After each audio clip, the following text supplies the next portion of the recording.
Hello po mga kapitbahay. Good morning po. My name is Erwin. I'm a full-time nurse, a voice actor, and also one of the leads of Voice Actors at Home PH. And our goal is to help 1,000 Filipinos earn full-time voice acting incomes by 2025.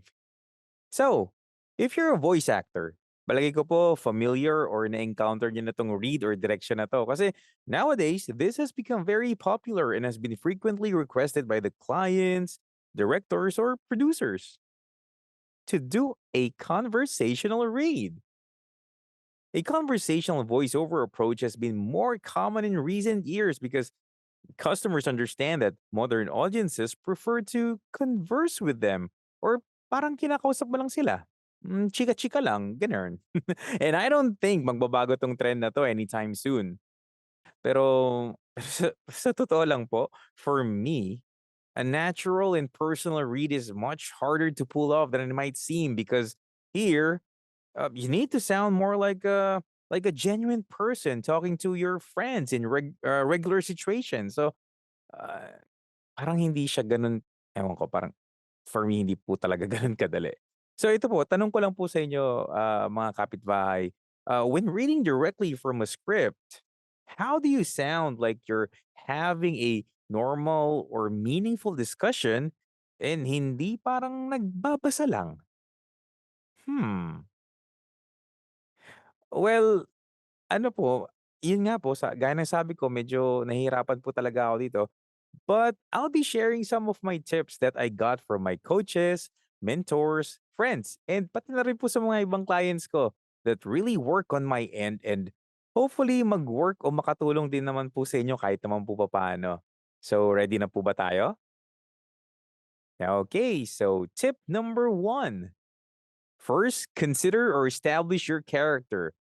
Dito po, you'll be asking the questions, who are you in the script? And who are you talking to?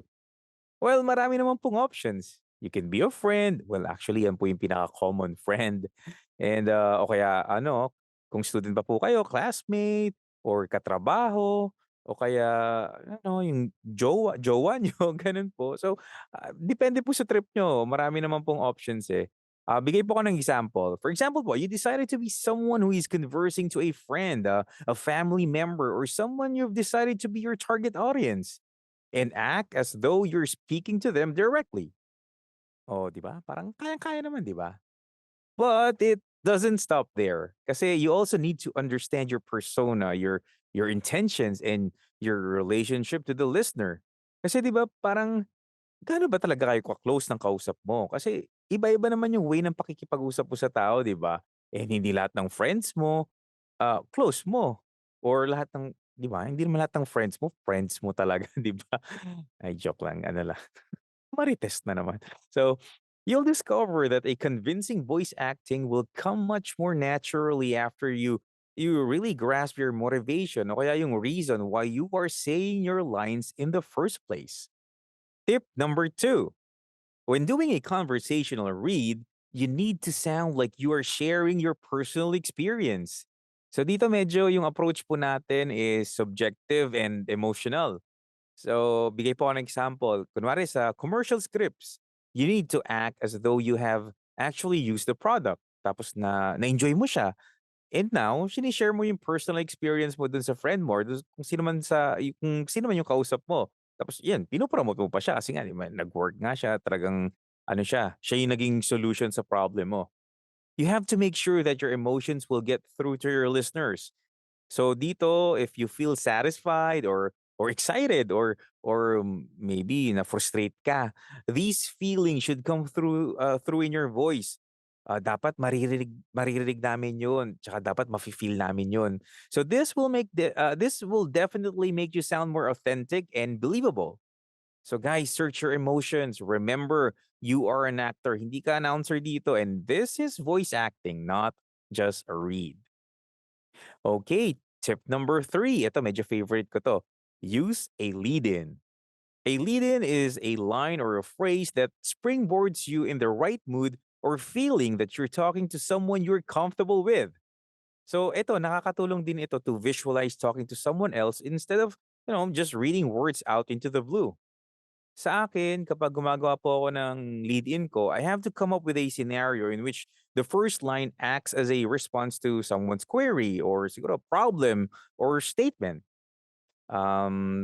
Example po, kunwari ngayon nag-isip po ako ng senaryo, sa isipan ko na yung friend ko nagse-share siya ng problem niya sa akin or nagkukuwento siya kung paano yung how his day went by or maybe nagko-complain siya about sa boss niya or sa girlfriend niya or kung ano man, baka problema sa bahay. Tapos after hearing that, my response or my lead into that would be, paano ba, "Bro, ang saklap naman niyan.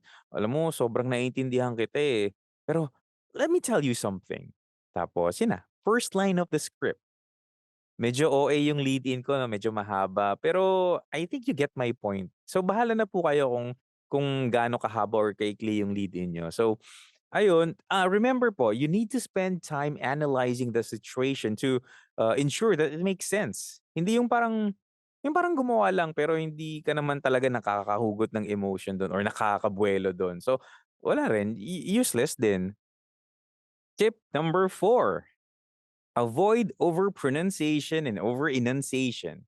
So, while pronunciation refers to saying the term correctly, enunciation refers to speaking a word clearly and concisely. Don't overpronounce or over-enunciate anything in your reading kasi 'di ba hindi ka naman gano'n makipag-usap sa mga kaibigan mo. Burahin natin yung idea na dahil voiceover ito, each word must be distinct and clear. When you talk normally, your mouth doesn't actually open that far and not everything is super clear, 'di ba? And lastly, tip number 5, ito lagi niyo nang naririnig 'to, practice, practice, practice. So alam ko cliche and ano na, medyo gasgas nga na nga 'tong advice na 'to, but the ability to read in a realistic and conversational manner typically requires practice. So, yun po, practice with a listener who can provide you with feedback or on whether your speech pattern sounds natural in a conversation. Ako po very blessed po ako kasi aside from my coaches, ang dami ko pong VO friends na very willing to give feedback po sa mga reads ko. Ayun, magbigay ng constructive criticism, yung loved ones ko. Lalo na po yung wife ko, uy, super blessed, very supportive po. Woo! Shoutout sa wife ko. So, ayun po. So, aside from that, you can also try reading aloud or you may record yourself and listen back to any strange pauses, staccato rhythms, or sing-song patterns. So, kung wala po talaga tayong makuhang mga listener, di tayo na lang po. So mahirap po pong tanggapin, medyo real talk po. It takes a lot of practice to become comfortable with your natural voice or to sound like your casual normal self. Lalo na 'pag nagbabasa na po tayo ng script, medyo yun nga. Kaya kailangan po natin mag-practice po talaga. And, if I may po, if meron po kayong budget, take acting lessons or voice acting lessons po or kumuha po ng acting or voice acting coaches or mentors. Kasi ano po, I cannot stress enough gaano po kaimportante and gaano nakatulong sa akin 'to. Especially sa akin po mismo kasi ano po ako, 'di ba po nurse po ako. So wala po talaga akong background sa acting, theater, or sa radio. So very blessed po ako na napaka-abundant po ng mga magagaling, mahusay po ng mga VO workshops po dito sa ating industry. Lalo na po dito sa community po natin, napakarami po, lalo na po yung mga coaches. I guess that's about it. Thank you so much po for watching. I sincerely hope this video was helpful po kahit naman po paano. Please feel free po to leave a comment kung may feedback, queries, or recommendations, or meron po kayong sariling tips on how to sound more conversational. We would really love to hear your thoughts po. So if you like this video, please subscribe and follow our channel and pati po yung FB page po namin and click the bell for notification when new videos come out. Again po, maraming maraming salamat po and see you around. Paalam po.